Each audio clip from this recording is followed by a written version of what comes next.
hold space for your darkness, a first responder mental health podcast hosted by me, Erin Jane, where we have conversations about what it's like to perform a first responder role and the mental health challenges that can accompany it.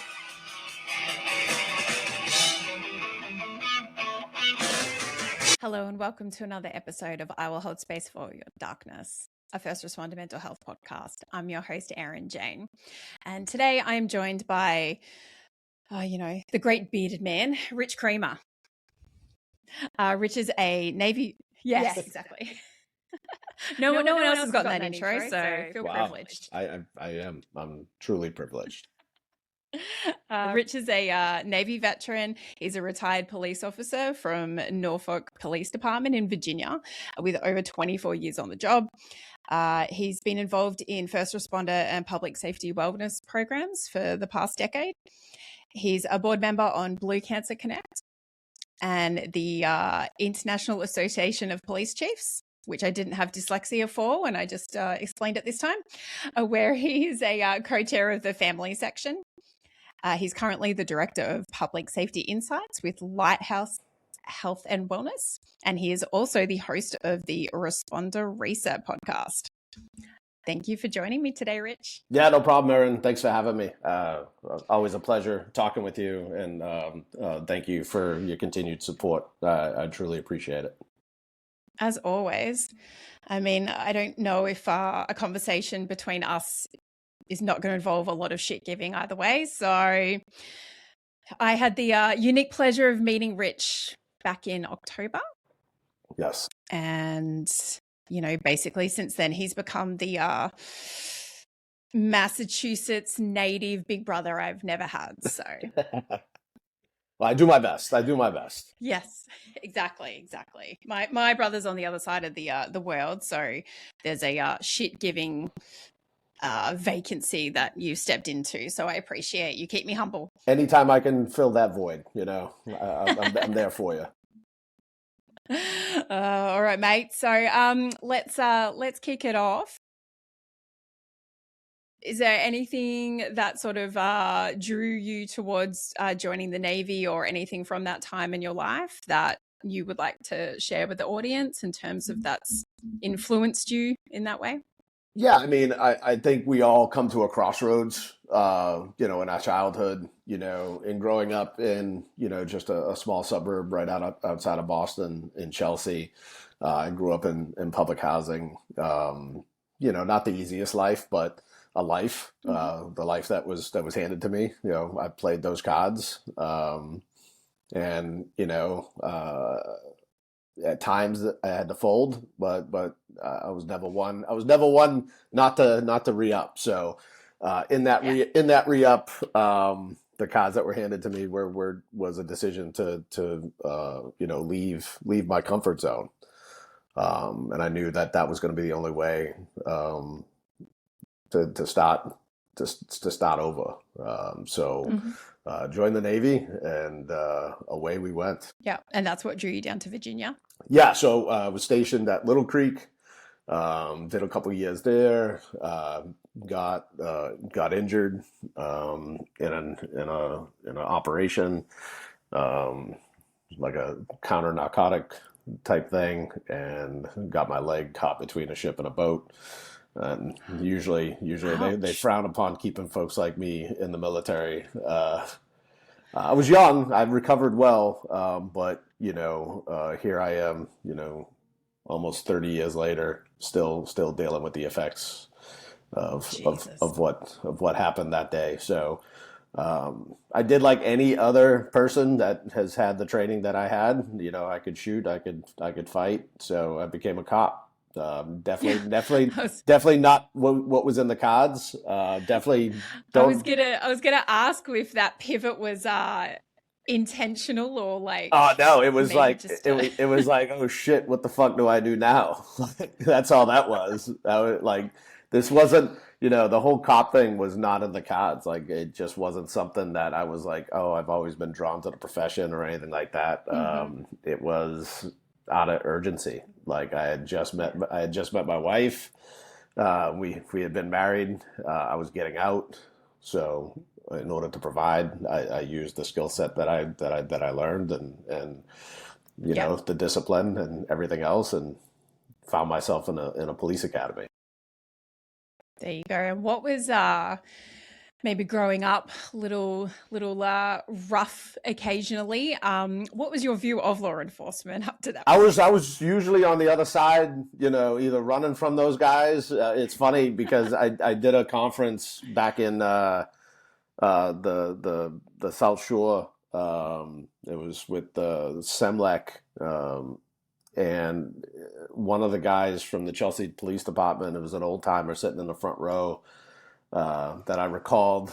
I remember you. I recalled. A clean getaway from. So, it was always. It was nothing major. I wasn't a criminal or anything like that. But it was kids being kids, and getting into stuff, because that was the surroundings I was in.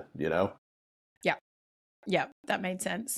And so you pivot to becoming a police officer. Talk to me about that experience, and I guess how you navigated a career in a field that perhaps you never actually envisaged. Yeah, I think because I was exposed to the other side of it, with where I lived, and sometimes even within the home. I had a different outlook on policing. It was never a personal thing with me, Yeah. where it can kind of turn into a us versus them type attitude, with the community.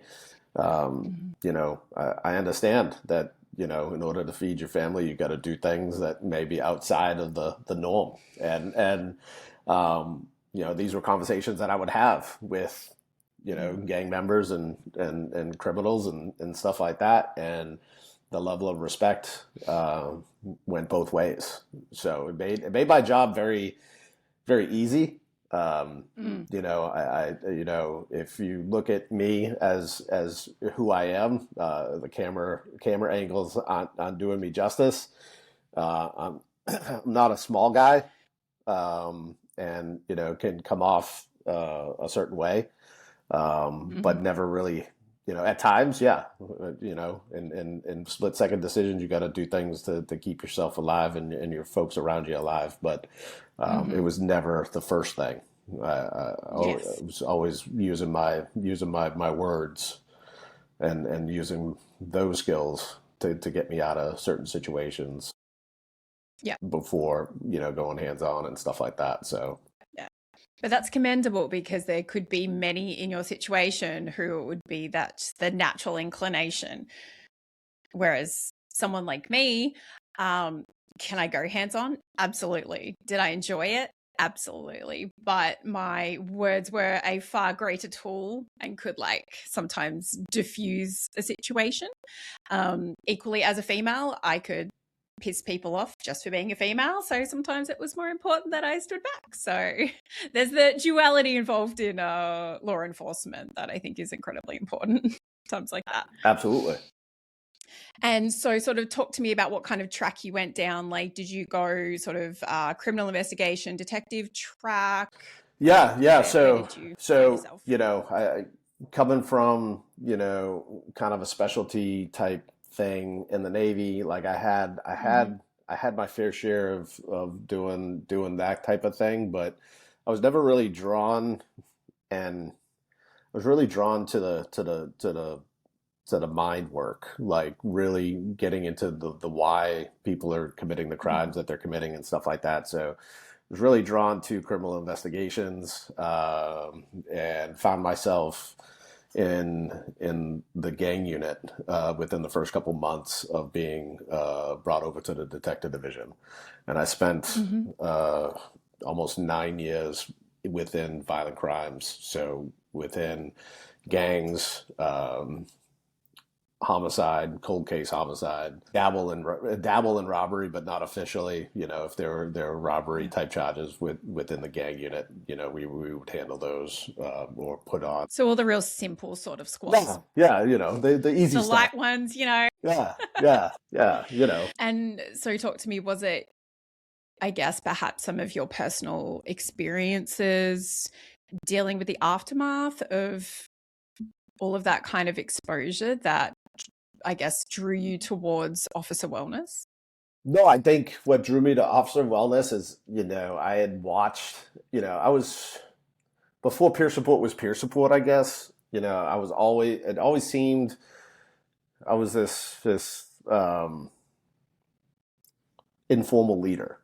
Before getting promoted or anything like that, folks would come to me for advice or, life advice or whatever. And I'd be like, you're asking the rough, like I'm just as messed up as you are, buddy. But, but I always found them, found a path for them but I also watched a lot of folks lose their lives, lose their jobs, lose their marriages, lose their kids. And I just felt that we weren't doing enough, very reactive to a lot of the things and not getting down to the why of the behaviors, right? So it's easy for agencies and administrators to sit back and go, well, they used this type of force, we're going to discipline them, or they've done this and we're going to discipline them. But really, why? Like, why are they doing those things? So, I did like any, good-natured cop would do. I didn't want to go get help, so I decided to go to school and learn about people and learn about myself, and found myself while I was in violent crime, and when I later went on to the training division, working on my bachelor's degree in sociology, and then later getting my master's in human services counseling. All the while still working, still doing the job and doing it at a high level. So, but I did that selfishly. Like, it wasn't like I had I wanted to be a peer. I wanted to be a trained peer. I wanted to do those things. I wanted to help other people, but selfishly, it was really to learn about me and what the fuck was going on with me. Thinking that I could diagnose myself and fix it on my own, like any good-natured cop probably does, right? And how did that work out for you, Rich? It never works out well. I'll be the first one to tell you, I wore the mask very well, especially in my role as a peer coordinator. I was looked upon as the resilient guy, always doing something to remain or to reframe somebody's thinking about how the agency was treating them or anything like that. So I did it well. I hit it well. I got to the point, and I'm sure we'll get to this, so I don't want to jump ahead. You're fine. I got to a certain point. Where a life-altering event is what kind of put me where I needed to be, which was in front of a professional. Mm-hmm. And so, obviously, there was that preceding event, but talk to me about how hard it was to take that mask off. It was difficult. I had, without getting into the nuts and bolts of it, I had utilized going into the military to find something else to bleed into. There was a lot of things that I was exposed to as a kid. There was a lot of things that were looked upon as normal, that, looking back on it, wasn't as normal as we'd like to think it was. So I decided to go into the military and kind of bleed into that, where I could hide it well, use my fight, because I was constantly in that fight mode, to my advantage, to keep me disciplined and to keep me motivated and to keep me from being a high performer. I use that fight instinct to kind of keep me at the top level. And then I did the same thing. I found another job that I could bleed into the same way. So, and I did that for a long, long time. And, it was very tough. It was tough. The mask is still somewhere in this house. It's hidden somewhere every now and again. Like on the wall. On the wall behind me. It's there, and I'd be a liar if I told you that, I don't have days where I throw that bitch on and pretend that everything's fucking fine. I'm not, no one, anybody that gets on your show or any of these other fucking podcasts or the internet that say that Hey, you have a podcast. Don't be dirty on right, podcasts. right. No. I'm all for it. I'm all for it, but anybody that gets on these things and says that they're healed, they're full of shit. I think it's a journey. Like, I think, yes, you can be better. You can do things for yourself to be better, and you can practice those things. And I think sometimes we forget to practice and we can kind of fall into those same traps. So, I don't think anybody's truly healed. I don't think anybody is truly, better. I think it's getting 1% better every day. Yeah. Doing the things that keep you that 1% better every day, helps with the journey. Absolutely. But I also think too, it's like, I think and it's like a personal thing, but I love learning.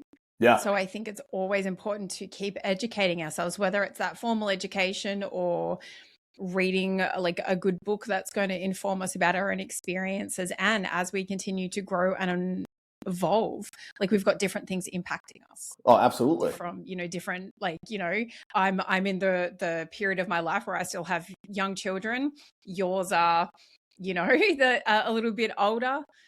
So we're always facing different challenges, and then that is impacted with all of the other swill that we swim into. So yeah, and I think the big thing is when wearing that mask, it kind of gives you the ability to blame everything else and not take a look in the mirror and go, it's you. It's not everybody else.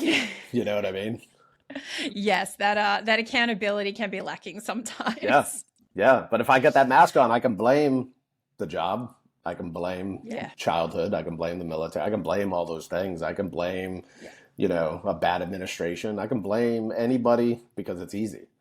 What's difficult is looking at yourself and going, you're to blame. Your actions, your reactions are all to blame. Yeah. And I think blame can also be a strong word, but you can contribute.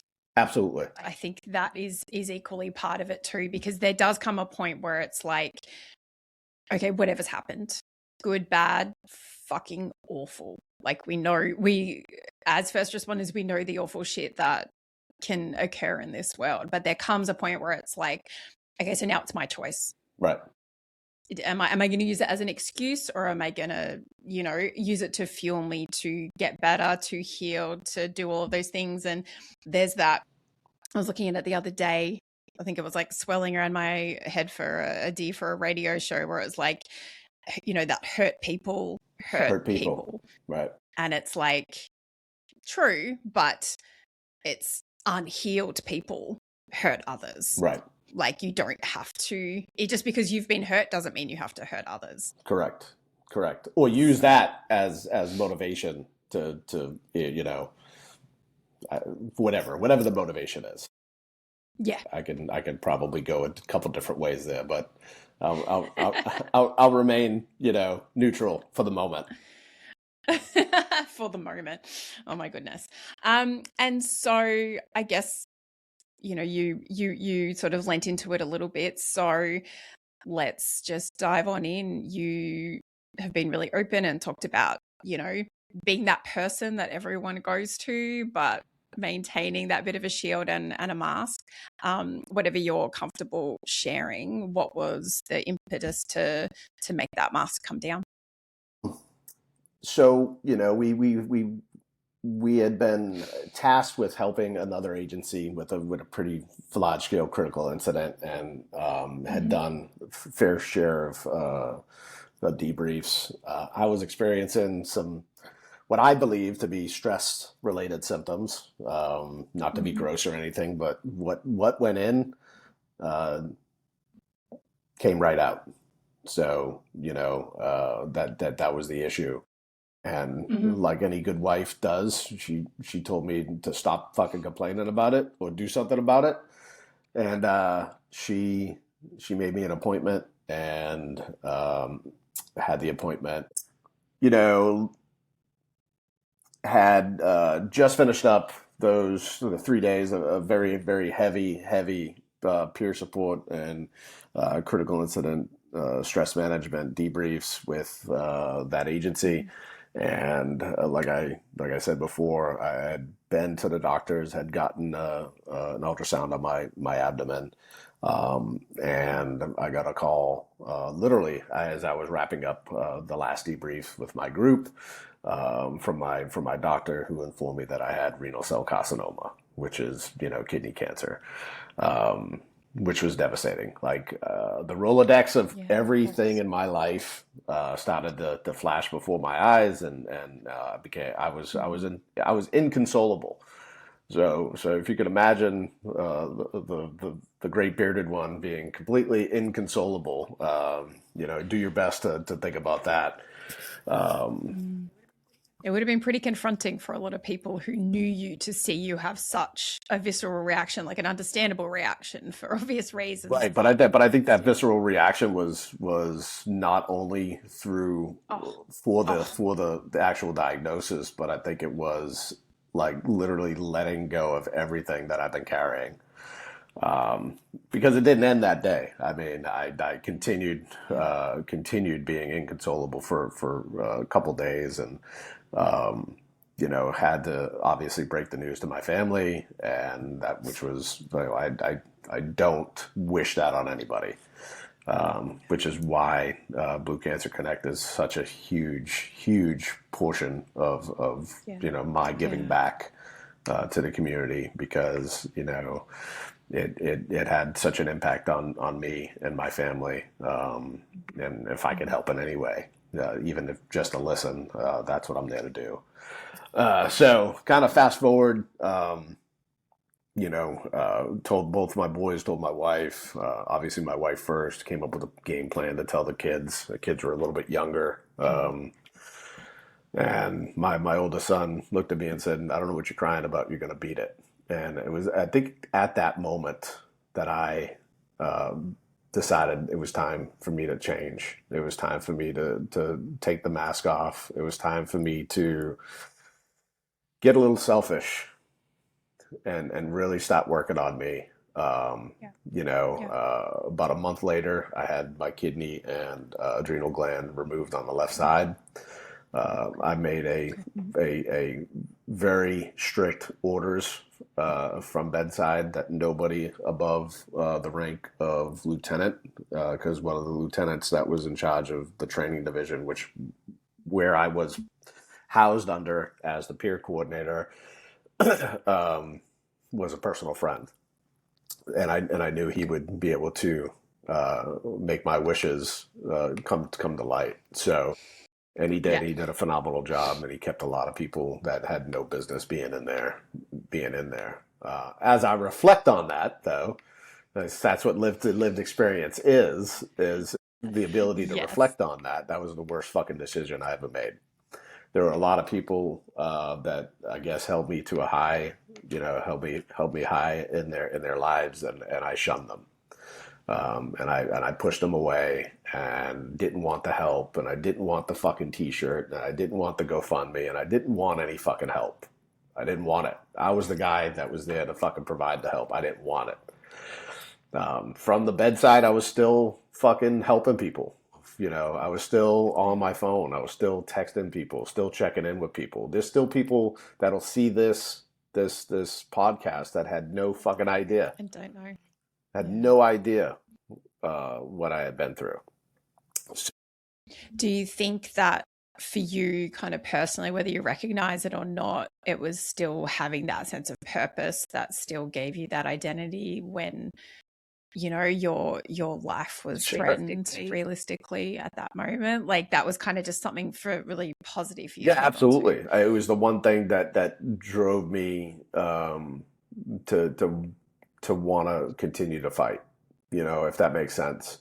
It was kind of that purpose that, even if I'm not here, people are going to remember that I was always somebody that they could count on. So that's what really drove me. So in doing that, let's we'll fast forward. We'll try to get the fucking get the emotions lift the vibe a little, Rich. I'm not trying to. I'm not here for any. This isn't about me. This is about. So I don't need to like peel off my dress and wear my Rich's GoFundMe QR code or something. Please don't. And that's the funny thing is I was pretty fucking adamant about that. Like I didn't want it. I didn't want any of that. I wanted still to help other people and do my job. And, to my detriment, here after a month of having a fucking organ removed, I found myself right back to work. I was right back to work. I had a boss who will go unnamed because I don't think it's fair to name these folks, but I had somebody that was at the assistant chief level 2 days post surgery asking, when do you think you'll be back? Okay. So keep this in mind is, the administration had a huge role in rushing my recovery, had a huge role in me coming back, and had a huge role in me leaving the profession. I think that I had given all I could give, and it still wasn't enough. And it made me realize, and that, I use this line a lot when I speak to young first responders, is at the end of the day, you're 3 emails. The first email that you're welcome. Luckily for me, my son just got that email yesterday. He's been accepted. He's been accepted into the Chesapeake Fire Department. So he's starting his journey on the other side. And on the other side, we'll address that later. Fire, police. There's a little bit of rivalry there. But you're essentially 3 emails. You get that first one congratulating you, welcoming you into the family per se, right? And then you work your ass off to be accepted by people that at the end of the day don't really give a fuck. they don't care. They don't care. You have this false image that all these people really give a fuck about the work that you're doing, and at the end of the day, they don't care. And I'm talking about internally. I'm not talking about victims, and I'm not talking about the community. I'm talking about internally. And we work towards that second email that congratulates you on your normal service retirement, and be sure to turn in your fucking gas card and the rest of your equipment that you can't take home with you, and away you go. And if you're lucky enough to still have contact, or somebody still remembers who you are, or somebody in the space knows, your relatives or something like that, that third email comes out, and that's your services. And we've all been there. We've all seen the emails come out. We've all been, the email will come out that somebody that served 20 years ago has passed on, and they're their services. And just like everybody else, we fucking hit delete because we don't know who the fuck they were in the first place. So, at the end of the day, if I could tell anything to your listeners that are out there, like, if you can just keep that in mind in your career, I promise you will have a career that's built on building a legacy for you and your family, and not for the agency. Yeah.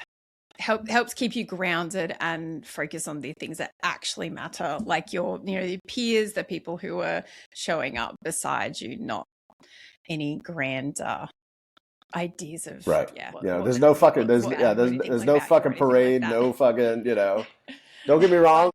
Well, generally if you get a parade, it's not a good ending, let's be honest. Right. There's one thing, there's some unfortunately, like, some firefighters passed up here in Massachusetts and fighting a fire a few years ago, and like my husband turns around and says to me, don't fucking ever let them put like my face on the side of a building, or like don't let them do shit like that. He's like, no. So I guess that when you were talking about upon reflection, you maybe have some regret. Just regret. But No, I don't regret it. I don't regret it. Maybe I regret it for my family. Yeah. I regret them seeing how much of an impact that I may have had on people. Yeah. You know what I mean? So if there was any regret, it would be that. Not so much for me. It would be, in putting them off for so long, maybe that would have generated, a better understanding as to why. Yeah. Yeah. Not saying that it's the right sense, thing. I'm not saying that putting them off is the right thing.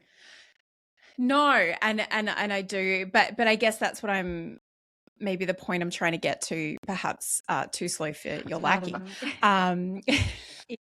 is you saw, like, obviously if you're that person, like I've been in a police department where we have those people that we all look up to, like, and when then that person is going through something challenging, there's generally almost more people who want to be there for them. And I'm wondering if in hindsight you could look back and people wanting to care for you and be concerned and like offer compassion and support because of perhaps everything that had come beforehand, you viewed that as Yeah, petty. absolutely. And so that was why you were just like, yeah, absolutely. And that's just not, it was, there was no pity for any portion of my life. It just didn't fit.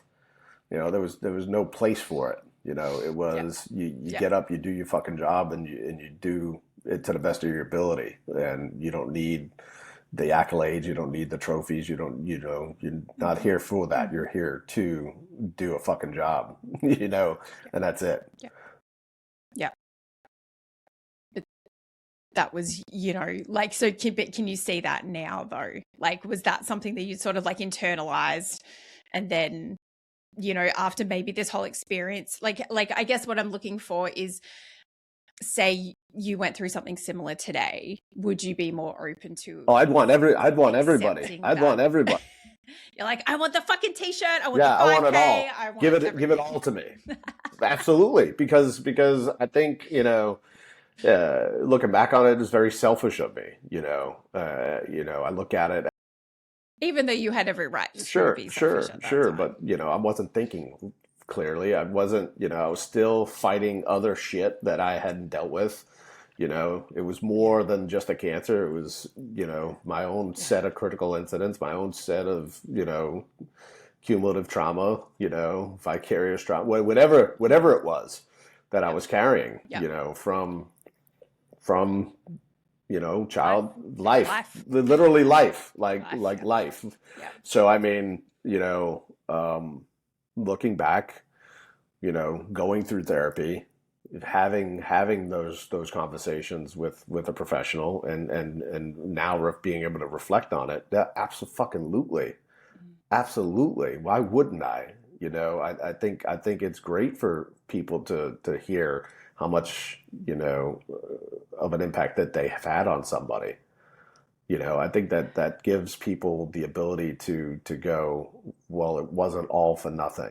Yeah, that makes sense. And without, I don't want to dive too deep in a personal sense because it's no one's business, but I guess broadly speaking, in terms of your relationship with your wife and your relationship with your children, obviously challenging for everyone involved, but the outcome of that, you dropping the shield, dropping the mask, going to therapy, coming out the other side of it, has that also impacted perhaps maybe like the depth of your relationships or like the openness of some of your relationships that are close? Yeah, absolutely. It's funny because I got two boys and they're in relationships, and I never wanted my actions or reactions to have an impact on their relationships, but I can see some things, obviously, being not only educated but also living it, to where I've had to pull them aside and be like, hey, like, we're not doing this because because I know what that road looks like. I've been with Lisa now 20, coming up on 26 years. So, and 28 together. And it has not been fucking rainbows and unicorns. Nothing ever is. Right, Let's be honest. And we'll both tell you that.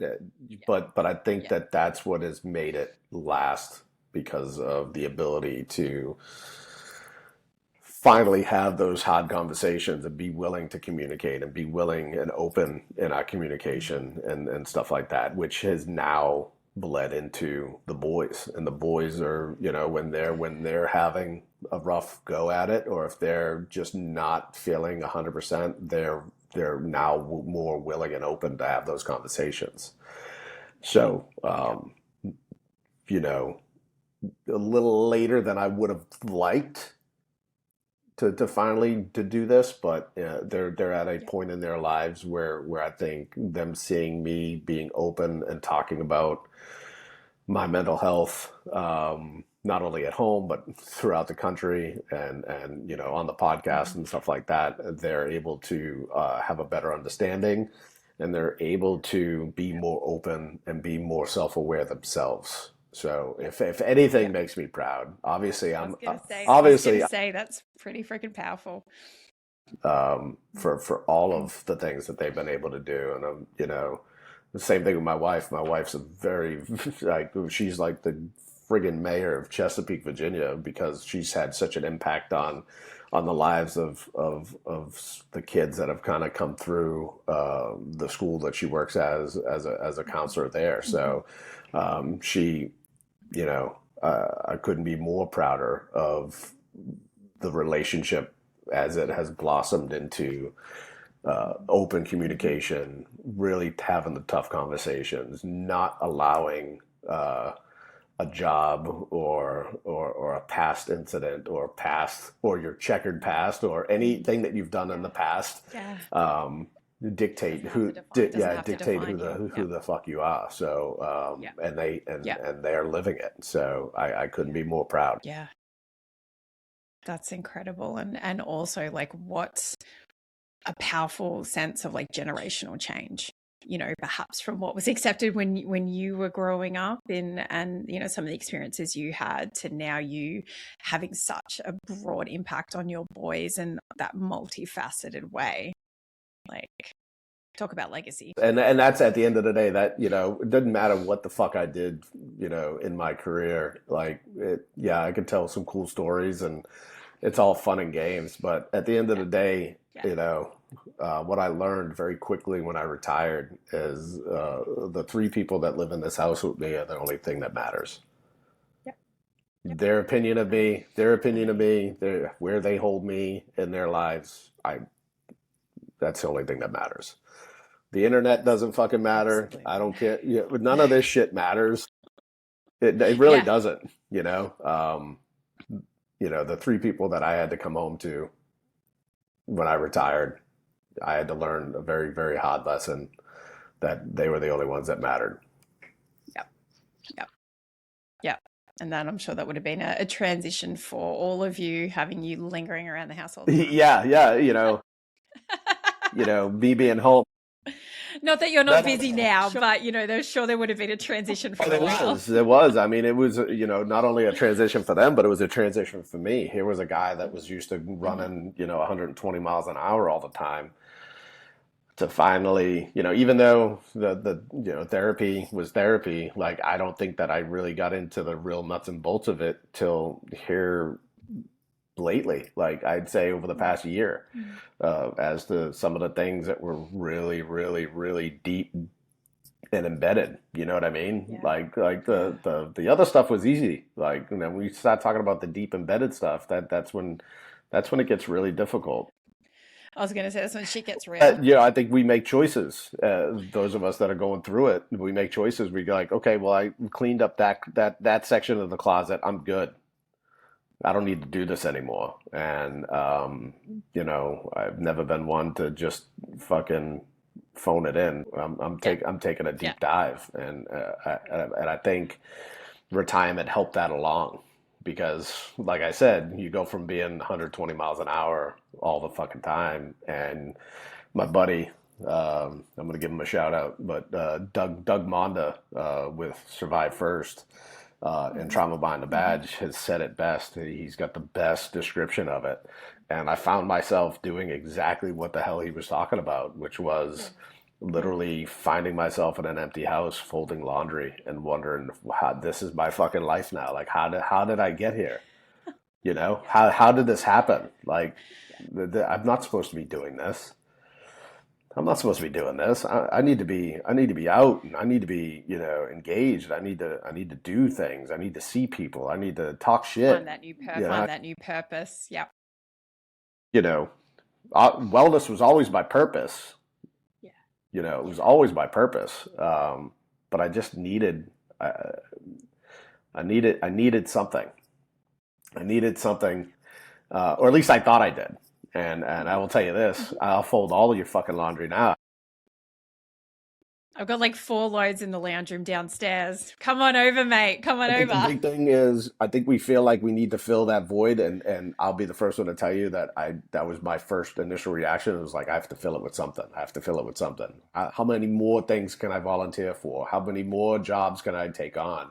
How many more engagements can I attend? You know. Now I'm like, whatever. Like, oh, I have to go there. Okay, I'll go. But like, I'd much rather be in the living room, you know, making sure that the house is clean when everybody gets home. you know, I have my job, that I have the things, and you know, when I fill in the time with doing those things, I find, you know, I catch myself going, you know, I'm good with this. I'm this is good. This is actually really good for me. You know, I don't need. But you can't buy that perspective. No. You had to. You have to navigate it. You have to navigate it. And, you have to navigate it. I mean, it'll be 4 years retired here. I saw that in my stalking. July of this year will be 4 years. And I will tell you, year 2 was probably the worst year of, like, I thought the cancer thing was bad. Year 2 was probably my worst year. Year 2, I was in a really bad way. I was in a really rough spot, rough patch. Found that mask, put it on, and was, you know, doing my thing, still doing my thing. But, you know, I found myself looking to find an exit strategy. And that's definitely something that was never in the cards. So really, which really had me really want to do the deep dive, Erin. Really wanted to get down to the nitty gritty as to why I'm continuously. Why your head even went there. So, which is why I'm doing the work. I continue to do the work. I will continue to do the work. This is not something that I take lightly. It's not something that anybody that is doing the work should take lightly. Just when you think that you're healed, I promise you something is going to creep in. So don't fall for the false narrative out there that you're automatically going to be healed if you go seek therapy, or you go focus on a different modality, or you go, everybody is, finding new things to help them heal. And I'm all for it. But I saw a clip and I applauded, these two individuals who started the Ibogaine movement. It's not about just that treatment. It's about the work that you do afterwards. You can't just look for that fucking easy button in your life and think that everything's going to be, hunky dory once you press that easy button. It's the continuous work. It's the continuous modalities. It's anything and everything that is going to help you become that 1% better every single day. So if there was a message to get any of this fucking rambling that I've just done over the past almost hour now. Oh my goodness. Please don't fall into this trap of thinking that you're okay. And even if you are okay, great. Share how you got there. Yeah. Don't just tell me about all the bad shit that you've been through. Share how you got there. And I think that's the biggest thing that I'm trying to do now is kind of share the journey. Like it isn't all about, oh, well, he's healed and he's the most resilient person and he's done this. And no, it's like, it's work. Yep. It is work. You have to work every single day at yourself. And the minute you fall into this false sense of thinking that you're okay, the world has a way of showing you that you're not. Exactly. No, that makes all the sense in the world. And I think as well, like even when we get to that point where we think we're okay, so build the fucking scaffolding around you to stabilize it and strengthen it and all that kind of thing. It's not this like, oh, yep, that's the thing I can get to tick off on the fucking box and life's good, you know. I think we're talking, I don't know, maybe it might have been in our offline conversation. It's always evolving. Yes. But this was sort of, you know, also one of the reasons why I was, you know, very thankful that you agreed to come on and talk to me. And, you know, after getting to meet you in Virginia in October, like, you're very open and honest, but you're go easy on go easy on. I told you I was going to be gentle. It's all right. No, but like you know, you talked about earlier. You have a presence. You have a physical presence because of your size and demeanor, and they're things that are out of your control. But you are equally so beautifully self-aware and honest, and you write incredibly eloquently. And you know, you've just started the podcast, which we're going to discuss very soon. And as part of your role with, you know, Lighthouse Health and Wellness, like you go around and you speak to other members. And I think it's that duality of your sort of physical presence, which could come across as very intimidating and gruff and all that kind of thing. But there's the heart and the eloquence and everything behind it, and your openness and your willingness to share all of what you've just shared with us here today. Like, it really, I think it's very meaningful and very impactful. Well, thank you. I appreciate that. Because was it was gentle. enough? Yeah, it was very gentle. I appreciate that. But I think that goes back to, you know, if you listen to anything that I say or anything that I write, you know, all of that's built on building a connection and building trust. You know, our profession can sniff out who's here for the right reason and who's not. You know, and I don't want to be put into that category. I really don't. You know, I don't need the lights. I don't need, you know, I was happy behind the keyboard. I really was. Like, it was very nice to be behind the keyboard and people just kind of see my image for what it was and whatever. But in saying that, I never realized the impact in the past couple months that I would have. You know, we kind of joked, but you know, I was looking at some things last night, and you know, in 2 months, 17 different countries, almost 300 different cities. It's you know, it's you know, being that I'm in the space and being, I hate using that word too, and so does a lot of being in the space and on a journey. Yes, right. Yeah. Take them out. Do your thing in the editing. I was gonna say edit. But I think in almost a decade, and people know who I am, and if they're listening, you know, obviously they've supported everything that I've said throughout this decade. But there's a lot of new, and there's a lot of young, and there's a lot of folks that are paying attention, because I think it's important. I think that unfortunately, this community and this culture, because we got so saturated so quickly because we needed the resources. Every now and again, some things can occur. Some folks can kind of wiggle their way in, and some folks can use it as a springboard for their own personal gain. And that's all I'll say on that. We all have bills. We all have to keep the lights on. We all have to do what we have to do to maintain a life. But it's never been about spotlight. It's never been about how much money. Performance. It's never been about performance.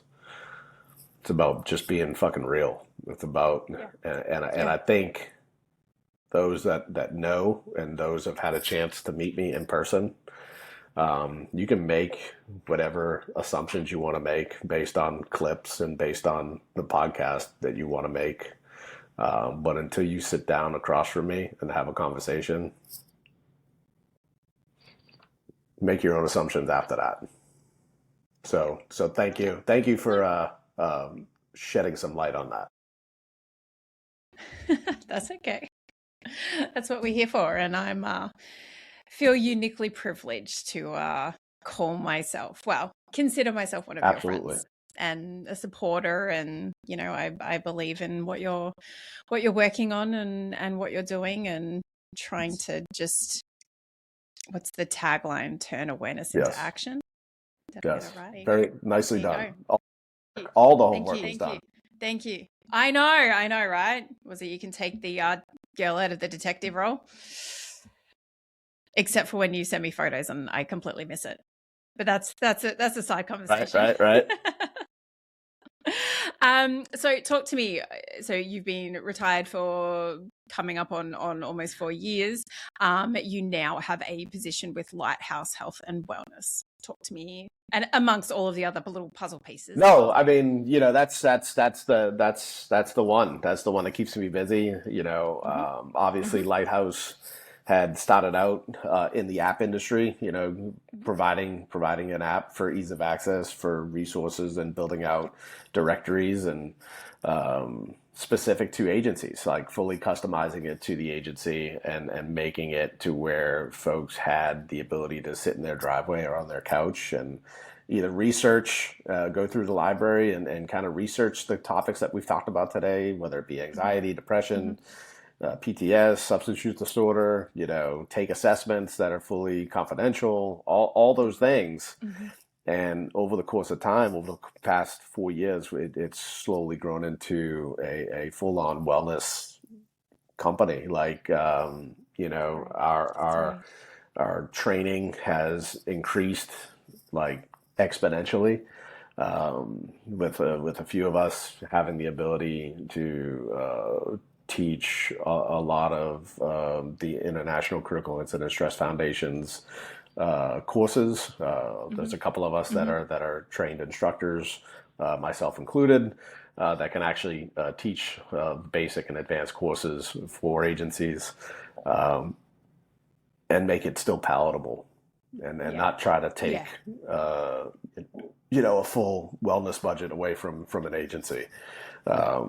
You know, we've come up with other new platforms that have recently been released, our Blueprint and our Peer Plus, which then gives your peer coordinators, who I wish I had this when I was a peer coordinator, which is one of the, you know, driving forces behind this, is to kind of give ourselves our own report card. What are our strengths? What are our weaknesses? How can we fill in those gaps? You know, and what do we need to do to fill those gaps? With the Blueprint, and then with Peer Plus, actually, you know,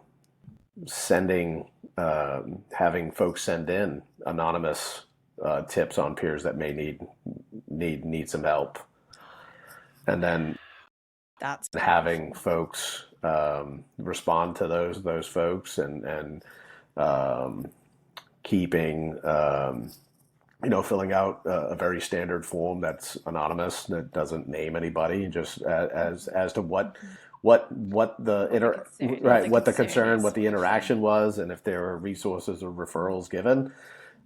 Which then, as the coordinator, I have that information. So when grants do come about, I have data because data drives funding. So at the end of the day, I have that data. I don't have anybody's information. I just have the data points. And I think, we're taking it to another level outside of just being an app company, which I'm super excited about moving into, 2026. I think it's something that agencies could use as a tool. It's not an easy button. It doesn't replace human interaction. At the end of the day, the tool is only as good as the people using it. So, I mean, we recognize that. We recognize what continued education looks like. So we created a continuous education platform so folks can jump on, because you guys are first responders. You don't have time to sit in a classroom for 40 hours. So we give you the ability to chip away at their own time. So for their continuous education. So really excited. A lot of cool, exciting things on that end. That's awesome. And then obviously the podcast has been another aspect of what we're trying to do. So. Before we jump into that, I guess I just really wanted to quickly too, you were obviously a cop for a long time. I was a cop for, essentially blip on the radar these days. But we all worked with people who we were worried about. We saw signs, things, all the things. And I was a baby when I, became a cop. I was 22 and partnered with people in their late 30s and early 40s. And they were so fucking angry. There was so much anger, and you'd just be like, oh, all right, mate. And now come, full circle, and the education I'm getting and the work that I do and the conversations I'm privileged to have, it all makes so much more sense. They weren't angry. They were burnt out. They were, traumatized. They were all of the things. And all they did was get angry and drink. Yeah. I mean, I'm glad that you use that at the analogy of we all know, we all see it, right? And my usual call to action and having these conversations with first responders is, you see it. And instead of having the tough conversation with that person, you're more worried about keeping the friendship than you are actually keeping your friend. So instead of the gotcha moment when that person does something to hurt themselves, unfortunately hurt somebody else, lose their job, instead of going in the corner and saying to your friend group, we saw that coming, why not get off your ass and have a conversation? Why not actually step up? I always say, it's great to be a trained peer, but it doesn't cost anything just to be a good person. And sometimes being a good person, you have to have bad conversations. You have to have conversations that people don't want to have. You have to. But I love that aspect of the app that you were saying, because I mean, me as a trainee, you could see it, but you didn't understand the implications. Or I didn't, way back when I was in the job, it was very, it was that very rank structure, which I know all of it is, but it was more paramilitary. Stand there, shut up, speak when spoken to, watch and learn, all of that kind of thing. Jump in if, the shit hits the fan, and if you don't, well, you're fucked. No one will want to work with you. So obviously as you go on further in your career, and then you have that, not gravitas, but the or the time on, or the respect from peers to be able to engage in those conversations. But to then be someone like me and then have that app at my agency because when you're out on the road with someone, like we would always work with people, and I know American police officers don't, but like you might be seeing something out on the road, like they've got that, jacking people up, all of those kind of things, and you can see behind it, being able to go, I think something's going, that's really powerful. And the cool thing is, it's one of these tools that we tell our agencies, let's keep it in the hands of the people that are walking out the door as retirees. Let's have you thought about having a family night and introducing the app and the ability to tap into resources? Because at the end of the day, spouses are the first ones to see the behavioral change. And what we do as people that are doing the job is there's a clear delineation. There's a line in the sand.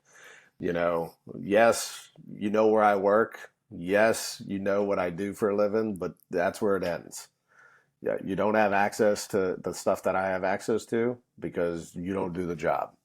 And I think we're missing a huge element of wellness by not tapping the family and educating the family. Number one, educating the family as to, you may see these things. Yeah. You may see this happen. And now giving them the now what on the back end, like giving them the resources, giving them the ability to tap into those resources when they do see something. Anonymously, Yeah. But, and also from like talking about it from the other side of it, it's incredibly challenging to discern what you are seeing sometimes. Are they just really freaking tired because they worked a 36-hour shift, or are they burnt the fuck out and like, on the gradual decline, like navigating that. And especially like I have, I would say a decent amount of understanding. Someone who just works in an office and doing their thing, and their partner's coming home like an angry asshole all the time. They don't know what's going on. Just chalk it up as him being an angry asshole or her being an angry asshole. Yeah. Yeah. And it's like from my perspective, two of the most underutilized resources is the family side and retirees. Because like you're saying, like, you did 24 years and you're still in your 40s. Like there are people who could, and additionally could still utilize that sense of purpose. Absolutely. Becoming a peer as a retiree. Like there is that whole swath of people who could be utilized in this way. And I think it's not. No, if you haven't listened to the gatekeeping episode, now would be a good time. because no, but I mean, I talk about it pretty openly, especially as a retiree, being closed off because I'm no longer, an active member of an agency or an active member of a a freestanding team or something like that. But those are choices made by the people that are leading those agencies and those teams. That's not a choice that I'm making, or any of my peers that are out and retired that want to give back are making. I think to your point, the calls don't stop because I retired. The calls still come in from surrounding agencies, former agency, with folks that maybe aren't getting the attention that they need within the agency. And I find them the help that they need, and the first thing that they ask is, well, how did you get help? Well, I called so and so. Well, you don't have to call them. You can call you call us. And it's like, it doesn't. At the end of the day, it doesn't matter. At the end of. But it's also, why aren't they asking the question? Why weren't you comfortable to reach Bingo. out to us? Like I can, without breaking any confidence. My hubby, I remember, was going through a challenging time a number of years ago.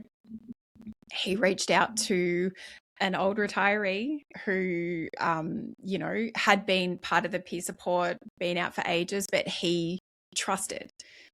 And it wasn't that necessarily didn't trust anyone in, but he knew that he could have that conversation, it would remain confidential, all that kind of thing. And that was such a significant and important resource for him to be able to, and that person, did end up calling the department and having a conversation.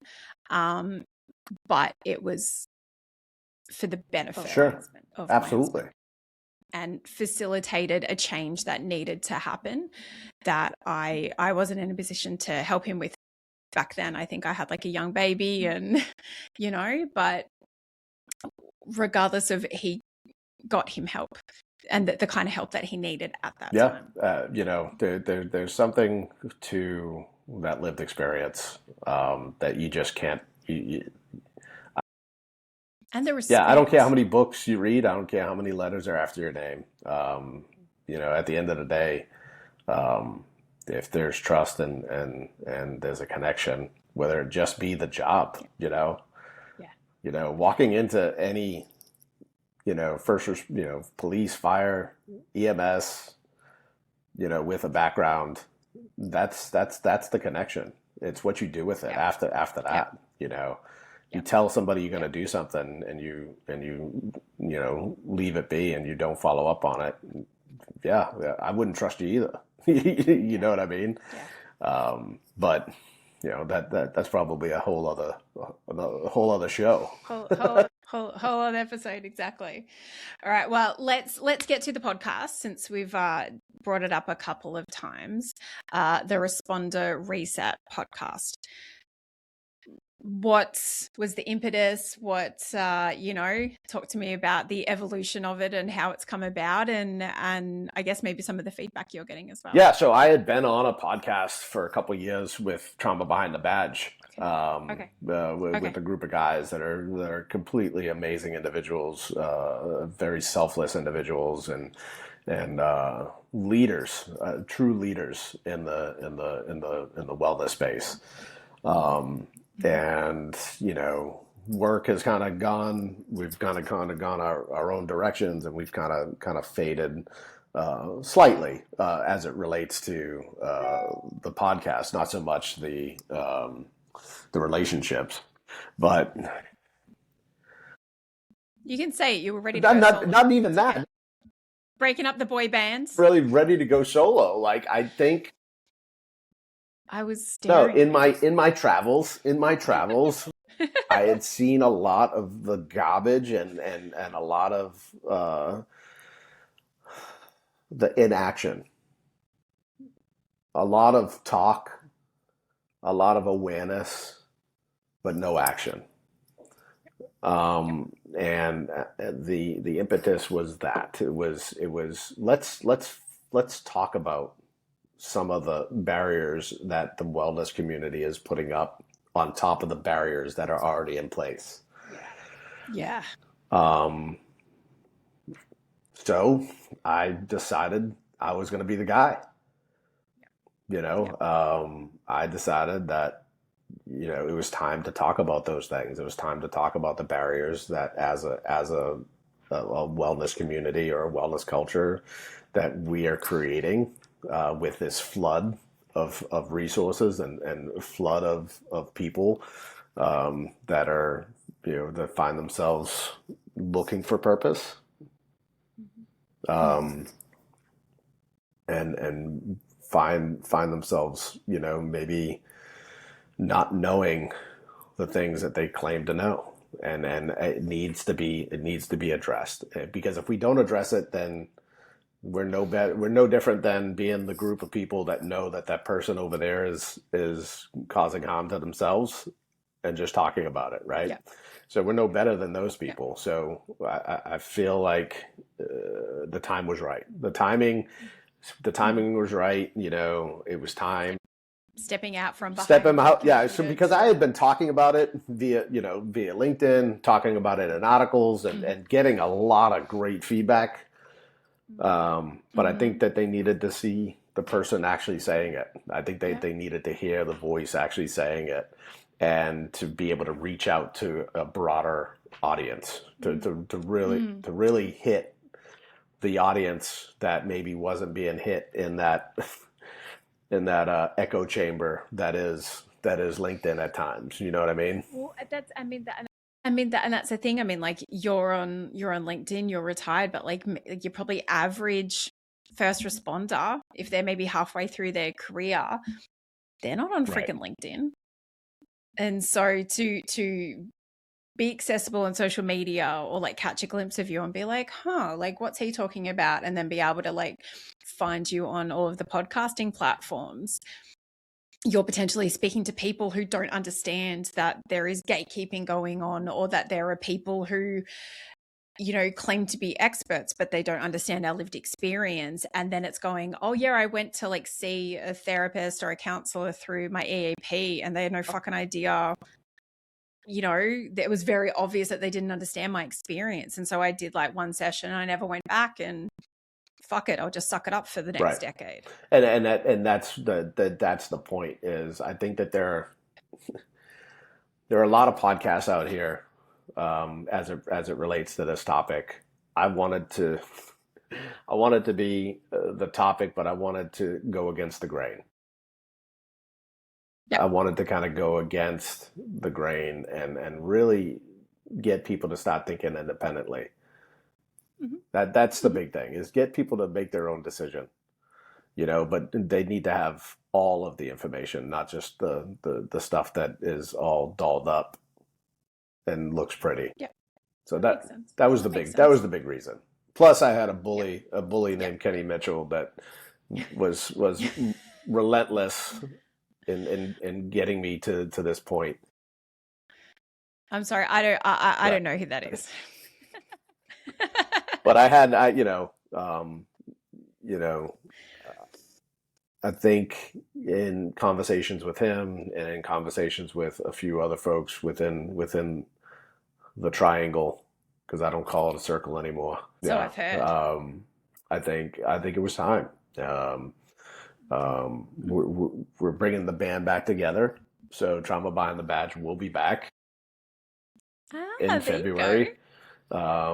You know, I think the time of those that maybe have taken a step back, that have been in the community for as long as myself and some of the others, I think it's time we take it back, and not in a gatekeeping sense, but in a sense of, hey, there's more than just this out there.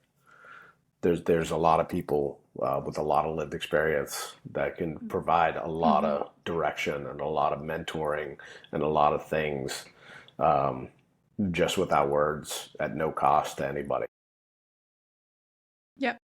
No, that makes sense. And I know when we don't want to be a circle, we want to be a triangle, but to be able to come sort of somewhat full circle, full triangle, I'm not sure. I'll edit that better.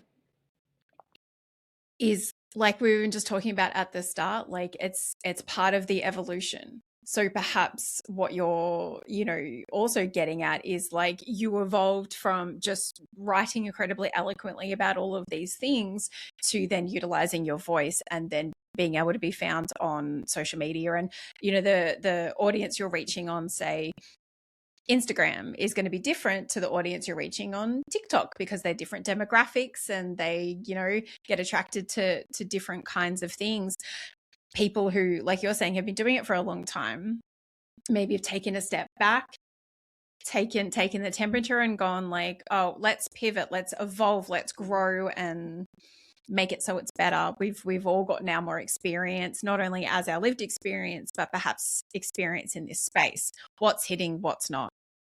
Let's help the most amount of people in the best way that we can. Absolutely. And to your point, you know, I made a point. Well, to your point, like, I think I did take that step back and go, this isn't right. This isn't right. And, you know, I'm sure that there's some folks out there that have the opinion of who the fuck is he to tell anybody that it's not right, and that's fine. Um, I'm the guy that has lived it. I'm the guy that has managed it. I'm the guy that continues to manage it. I'm the guy that continues to be the disruptor of the things that I believe and strongly feel. And there are others out there. There are others. I promise you, I'm not the only one with this belief. There are a lot of folks out there that, because of the positions that they may hold, feel the same way, but they're just at a point where they can't voice it at the moment. Yeah. But they're coming. Yep. They are coming. But I also look at it too. Like, I look at it like, I think for first responders, there needs to be a spectrum of options, because what is going to, benefit one person, like talk about like say different therapy modalities, what EMDR does for one, CBT will do for another, talk therapy, whatever. I think in terms of reaching people who need to hear it, like there are, your podcast is very different to my podcast. Mine is just about having these conversations, and I really enjoy it. And that's, I get purpose and pleasure out of it. I get to make beautiful connections, and I'm really fortunate to do that. I wasn't a first responder here, so I don't feel like I, need to have that kind of disruptor energy, because that's not my place. But equally, like, you or Kenny or, any of the other people that we equally know together are going to reach people in different ways. The way that you reach someone might not be the same way that I potentially reach someone. It doesn't invalidate either of the ways that we do it. I think as long as we have the right intentions behind it, which is just helping, not grifting, not trauma dumping all over people. It's, just either being a resource or being able to facilitate them finding the right resource. Absolutely. There's not a one size fits all, and that's what we talked about the app as just being a tool. Like, there's so many tools out there. It's not a one size fits all, and sometimes this community, this culture, this wellness culture will find itself only leaning on the one size fits all, and that's another huge issue within the culture is. What's working for a neighboring agency is not going to work for your agency. And the only way you're going to tap into that is to actually have a conversation with the rank and file as to what they want. What do you guys want out of a wellness initiative? Not what the wellness coordinator wants, not what the chief wants. It's what's going to benefit the rank and file. And that goes back to the gatekeeping conversation. It's what's going to make me look the best? What's going to make the agency look the best? Well, what's going to keep our folks healthy? That should be leading that conversation. And the only way that we can get that information is through trust. Because if I send out a survey asking for feedback, it has to be met with a solid. Solid return. I can't just do it with 3% of the agency telling me that they want a new gym. Well, I'm not going to buy new gym equipment if only 3% are giving me, what they want. You have to build that trust early. You have to get the quote unquote buy-in from the agency, and the only way you get the buy-in is by living a certain way. You can't contradict the things that you're asking people to do and live if you're not modeling that behavior. Absolutely. I like it. And so is there anything else you want to share? Any speaking engagements you've got coming up that you would like to share? I'll be anything like that? March is a pretty heavy. It's pretty heavy for me. I'll be in Chicago, Illinois, at the Frontline Convention with Blue Cancer Connect, speaking on the topic of cancer and law enforcement for the 100 Club of Illinois, which is a phenomenal nonprofit that literally is doing it the right way when it comes to taking care of public safety members in the state of Illinois. The FOP wellness, I'll be back with Vicky again, doing that. I'm trying to think. There's another one. We have that. We have FOP, IACP wellness in New Orleans. I'll be on a panel talking about the power of connection and how connection is necessary in building these programs that we're talking about today. Mm-hmm. And in April, I'll be keynoting a conference in Delaware at the Beyond the Badge Health and Wellness Summit, April 7th and 8th, and I'll be keynoting that. That will be the first keynote for it'll be the first keynote for the 7 Deadly Sins of Public Safety Wellness. So we'll be finishing that series before then, and we're going to utilize not only the roadblocks but the resets that came with those, and basically give the attendees a call to action, something to take back with them, not something that just resonates. There's no book signing, there's no nothing like that. It's just giving them the tools to go back to their agency and start doing some of the things to break down those barriers. I like it. 2026 looks big for you. 26 is starting out very, very, very busy, but I wouldn't have it any other way. It gives me the ability to expand the reach, and that's at the end of the day. That's what it's about: expanding the reach and getting people the help that they need. Yeah, absolutely.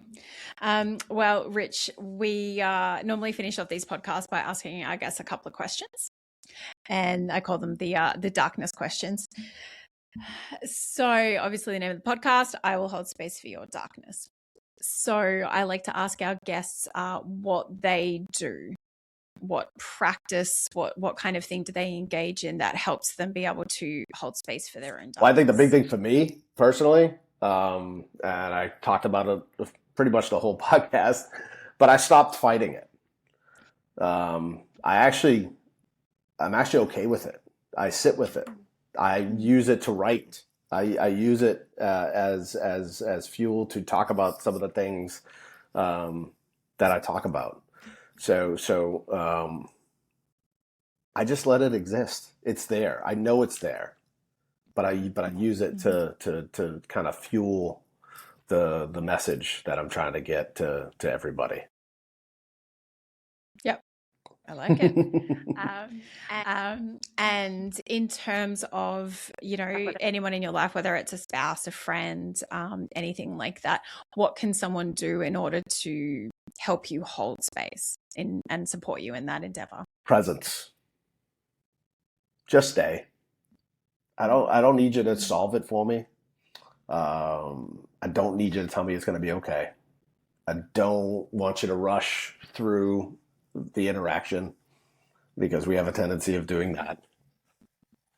Just let me talk. Just listen. Be consistent. If you're gonna check in with me, be consistent. Show up.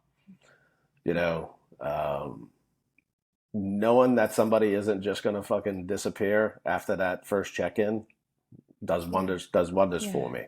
So I think that's the biggest thing that I can give to the audience and to your followers is it's one thing to say that you're doing it, and it's another thing that you're actually doing it and doing it the right way.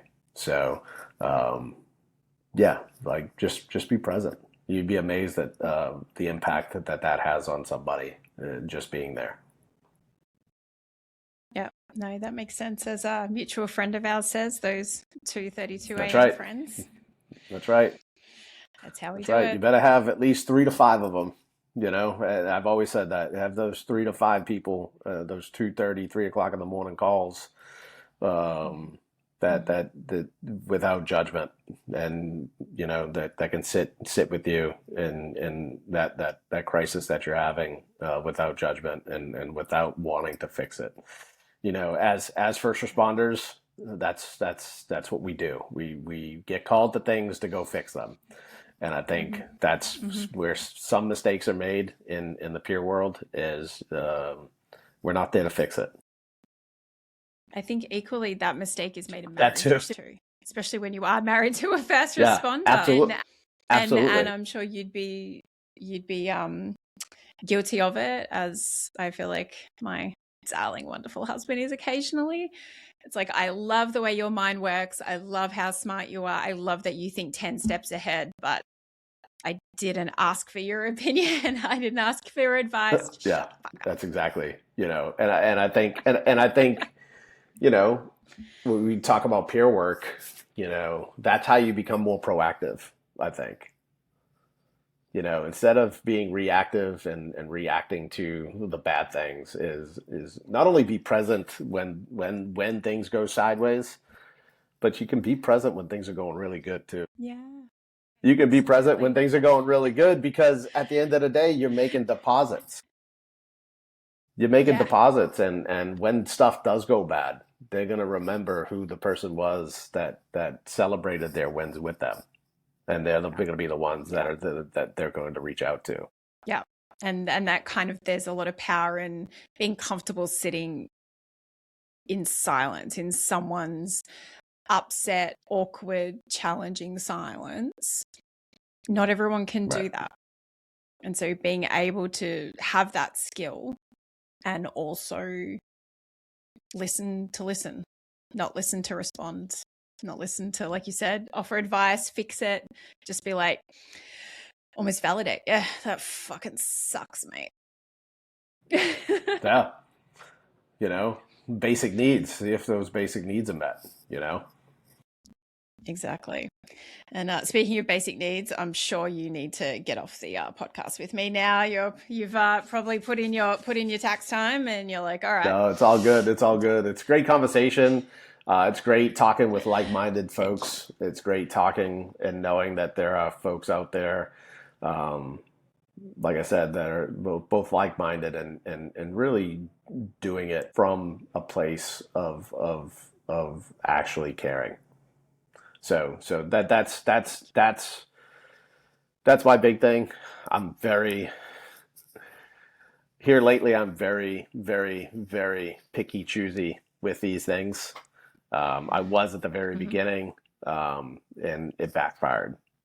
So, and I'll just leave it at that. It backfired, and we'll leave it at that. That's okay. Well, I take it as a sincere honor and a privilege that my Boston native adopted big brother would take the time out of his day, because I'd be open and honest, like, I had no idea. I'm not a LinkedIn person. I had no idea who you were or anything like that. And, people were like, got to meet Rich. And then I think from like our first conversation, and then we sat next to each other at dinner, and we were trading banter like I'd known you for a decade. And for me personally, me meeting people like you and Kenny and so many others that I've had the privilege of meeting in this realm, space, not space, and not on a journey, has recreated a community for me that I left behind in Australia. So people taking the time to come on and share their experiences, go deep, go honest, go raw, go authentic, it means a lot. And I'm really, really incredibly grateful that you would take the time. So no, thank you, Erin. Keep doing what you're doing. It's making an impact. It's having an impact on more people than you actually realize. The biggest advice I've ever got in doing this was, you're planting seeds for trees that you'll never enjoy the shade, right? So, at the end of the day, I don't know what life is going to throw at me tomorrow. So, God willing, I'll be up and chipper and posting content in the morning. You'll get your Friday reset, and forward to it. And we'll be on our way. So exactly. Seriously, I appreciate it. I appreciate your time and the work that you're doing. I appreciate your time spent as a first responder. I appreciate you as a spouse of a first responder. I think that you guys don't get the credit that you guys deserve. I'll be the first one to tell you that I took a lot of that for granted as a first responder. So you have my utmost respect in raising a family with a background, but also as a spouse. Thank you. I appreciate that. If I ever have the honor of meeting Lisa, I'll give her a high five. And she'll meet you with one as well. Probably a giant hug as well. So I look forward to it. All right. Thank you so much. This has been another episode of I Will Hold Space for Your Darkness. I've been your host, Erin Jane. And as always, let me listen in a way you've never been heard. Cheers. Hi guys, it's Erin Jane here. Firstly, thank you for listening to I Will Hold Space for Your Darkness. This podcast really is for you, the listener. And I hope you're finding as much value in listening to these conversations as I am in having them. If you'd like to offer any feedback, suggest a subject matter, are interested in being a podcast guest, or would like to get in contact to receive first responder life and wellness coaching services, please reach out. You can find me on Instagram at Erin Jane Coaching or the dedicated podcast account ErinJane_Darkness Podcast, or my website www.erinjanecoaching.com. I look forward to hearing from you, and I'm so grateful to have you as part of this darkness community. Cheers.